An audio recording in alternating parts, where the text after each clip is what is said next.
Today we are out cutting hay, this hay field,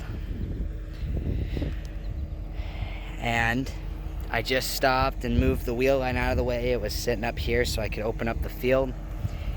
And so this is our swather. It is a New Holland Speedrower 220. It's got a 16-foot head on it, 220 horsepower. So it's a beast compared to our old swather anyway. This is our first rotary swather,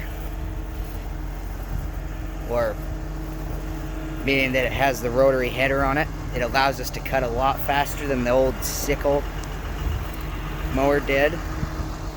So anyways, this is what we're working with, and we got a bunch of acres to knock out today, so we'll get rolling. So now I'm up in the cab to turn this thing on. This is a very simple machine, not very many controls. There is a decent amount of stuff on the screen, but to control it, it's all just mainly right here. So you turn off the park brake, and then next step, from an idle, just turn the PTO on, the header on.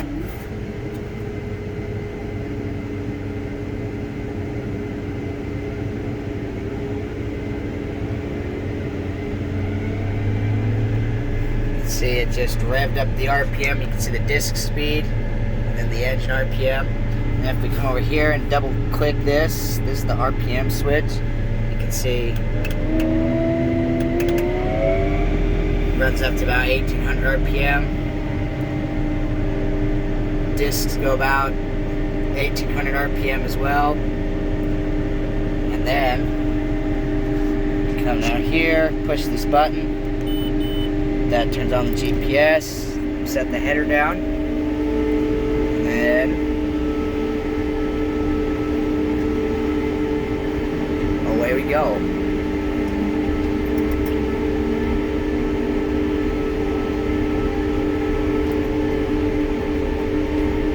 So with the old sickle swather, with the sickle head, we cut about 4. This is our third cutting, so the hay's lighter, so we'd probably be cutting this about 4.5 miles an hour. If you look over here, you can see I'm going about 10.5 right now, which I know a lot of people cut faster with bigger swathers, but when you're used to going 4 in fourth cutting when it's light, we go 5 miles an hour. And when you're used to going at those speeds, 10 miles an hour is super fast.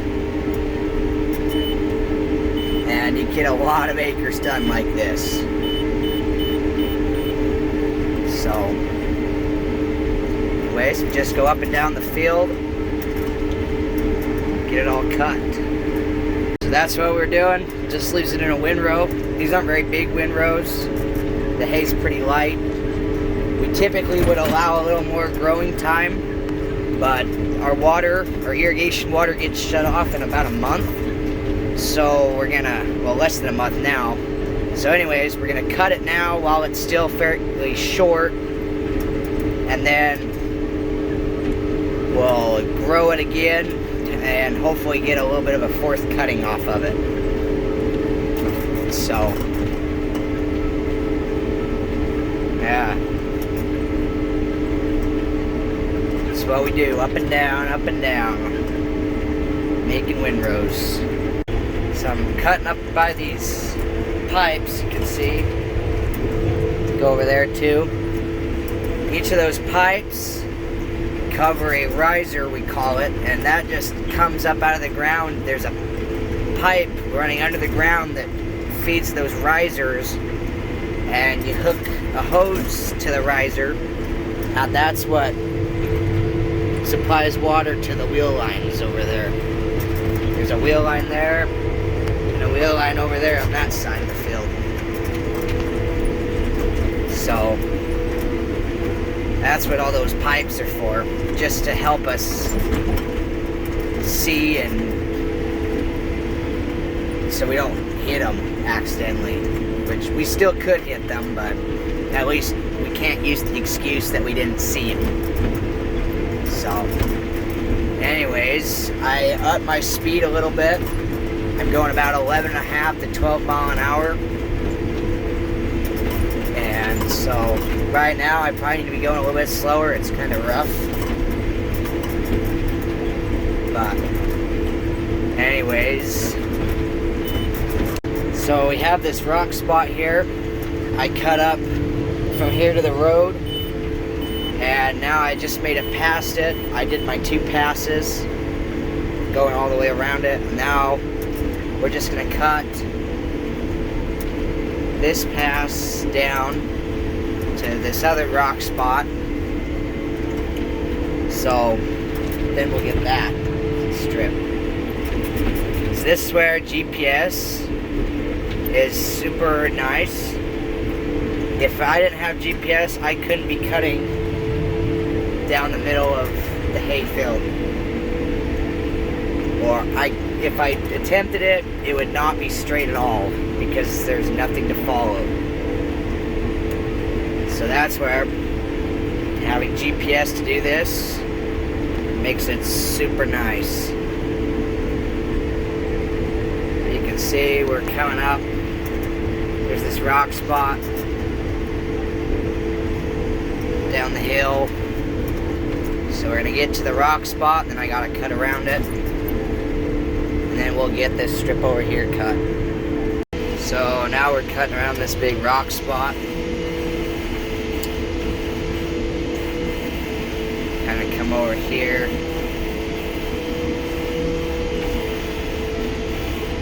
After we get that strip back there, I have this area down here that's going to need to be done. So we go around 2 times. I know a lot of people go around more, but 2 times works for us. We need 2 windrows to get for the rake to pick up and put into 2, and then for the baler. So we typically just do 2 because a lot of our fields are corrugated, and when it comes to corrugates, you don't want to bounce over them doing the ends more than 2 times. After you get the second time done, then you're done with the corrugates, and you just are ready to go up and down with them. So anyways, that's kind of what we stick with. We just do 2. So anyways, okay, on my last pass, we're coming up on the end of the row here. Then we get to go to the next field. So yeah, this is all that's left. Okay, got out here. I'm gonna check the knives. So this is what cuts. These are called turtles, and each turtle has 2 knives, 1 on each end, and occasionally they can get hit by a rock, or they just get tore up, so then we have to replace them. Like you can see, this one is fairly new. This one will it'll work for now, but it's definitely getting more worn. Those 2 are newer. Those 2 look good. Those 2 look good. Those 2 look good. There's one there. And the one back there looks good. So now we are ready to head to the next field. Well, I got to the next field. I was just cutting right over there behind that house up there. So it didn't take very long to get to this field, but now I'm opening it up. Just driving by the ditch.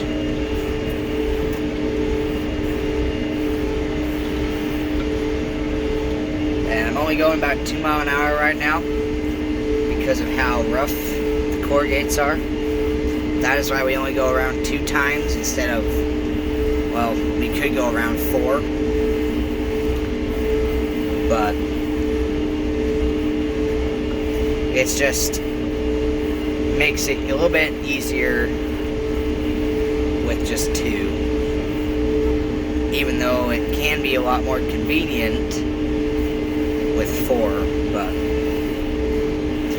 it's easier on the operator and it's easier on the equipment to only go around twice.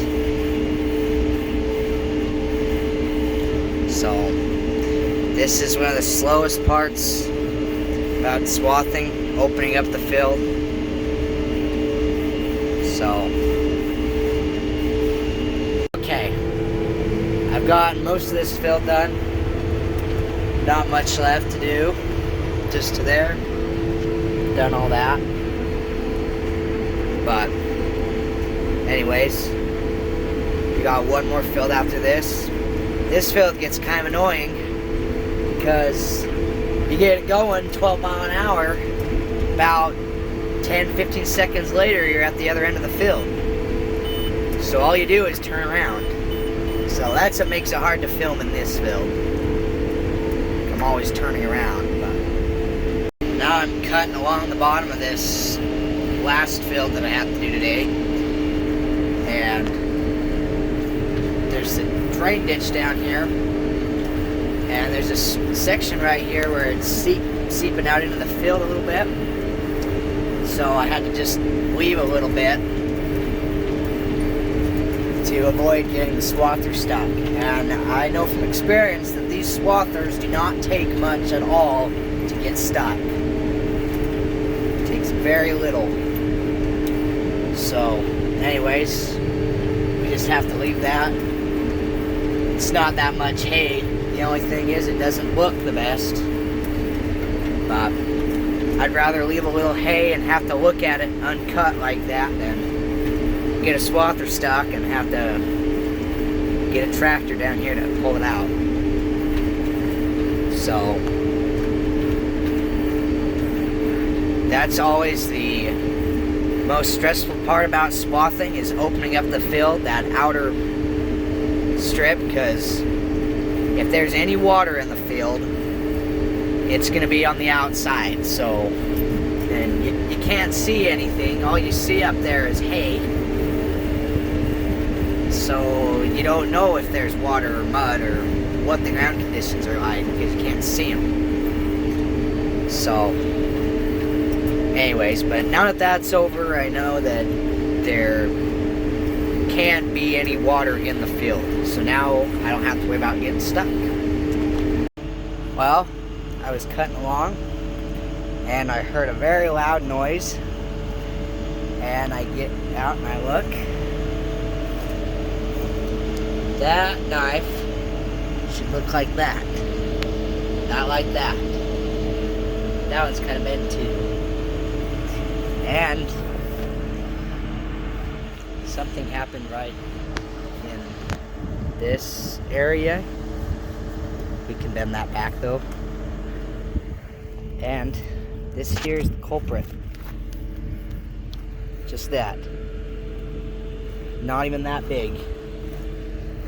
That's why we try so hard to get these rocks out of the fields. Because one little rock like that damaged 2 knives. I gotta replace them. And bent the front of the header. Had some force behind it, which you don't ever want to stand in front of one of these. Because I've watched it before where it has a rock somewhere up in there and you lift it up out of the hay and it just chucked the rock like, chuck it like 50 feet. So, yeah. Anyways, I'm going to replace that knife too. I don't think the rock hit that one. It hit those 2. But I got knives in those bags right there. So, just swap them out. Okay, there we go. 3 new knives. One there, to there. So now, I close this cover down. We'll get back to cutting.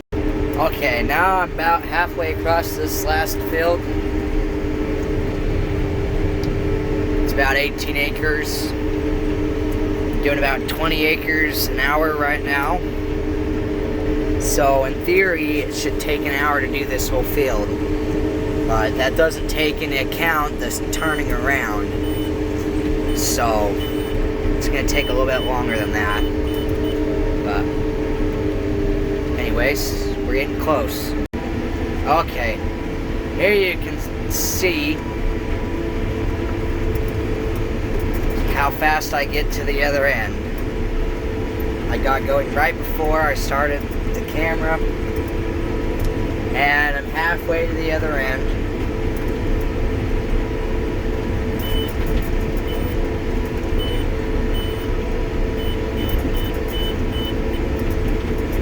And here we are. It's about 30 seconds to get from one way to the end to the other. I cannot turn around, it seems, while I'm filming. I have to have both my hands. So, anyways, that's what makes fields like this not quite as fun, because all you do is turn around. So, anyways, at least we're about done with this field, and I think the others are fairly long runs. So, okay, I gotta turn around again. Okay, here we are on the last pass. Get this done, then we're done for the day.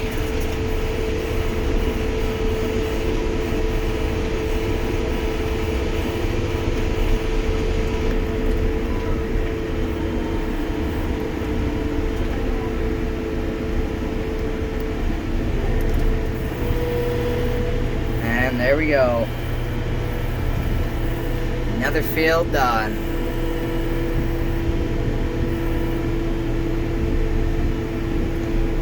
Stop, throttle down,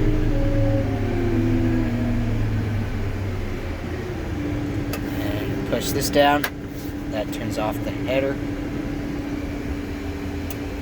Okay, there we go. Okay, well, that's it for this week actually. We have a couple more fields.